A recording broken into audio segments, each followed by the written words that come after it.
Okay, here we are with the 97 Ranger that you sold me. I've registered it in my name. I need to get it inspected soon.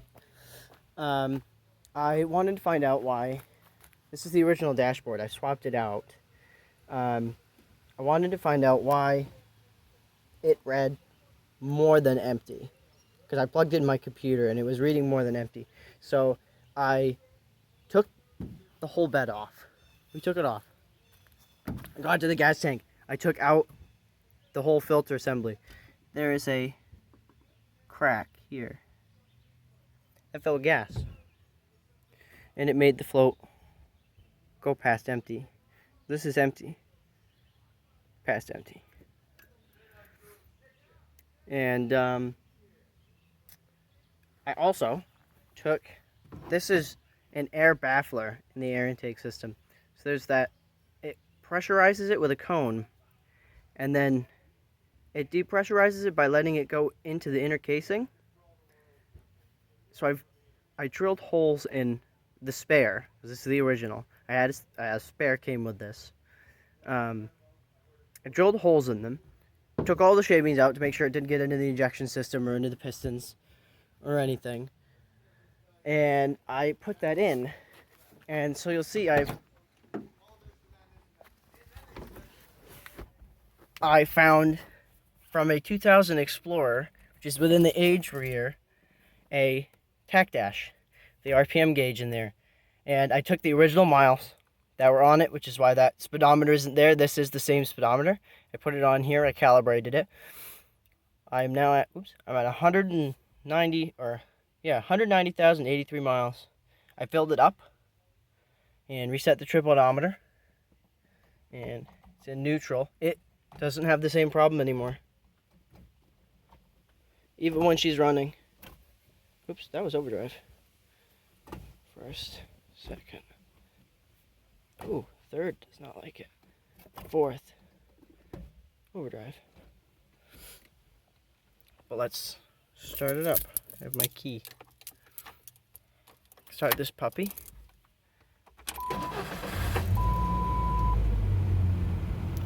The check engine light is because it wants less air coming through the airflow mass sensor than I'm making it go through. I managed to get an extra 1/10 of a foot-pound of air flowing through.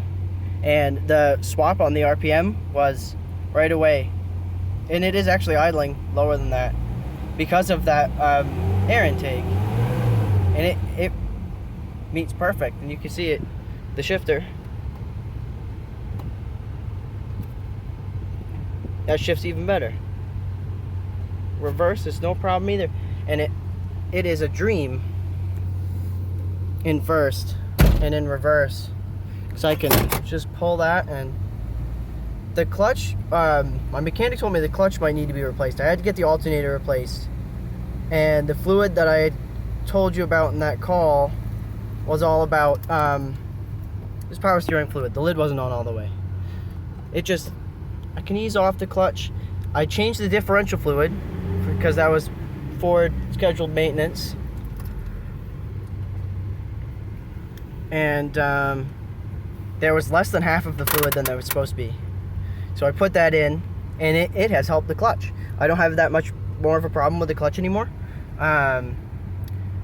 You're right, the gear linkage might be loose, because earlier today the third was kind of sticky, and it does wobble a little bit when it's in gear. Just a little bit. So I think it might be a little bit loose, but I'll have to take that out and take a look at it. But the gas gauge works, and all of my other things work too. So it's really nice. And there was a beeping, and the beeping was the gas gauge, and it stopped when I replaced the gas gauge, because this light here is your check gauge light, and that goes past the beeper, which is right back here under here. And it runs really good. It runs really good.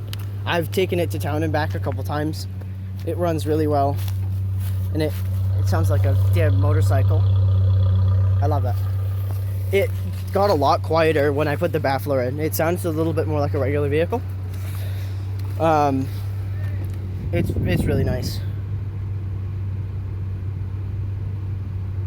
I'm very glad for the opportunity to buy this from you. Thank you. Sorry I haven't talked to you in so long. I've been very busy with all of the fun stuff here. I haven't put the plastic in, but I have a piece of plastic. It's just a little bit hey janky.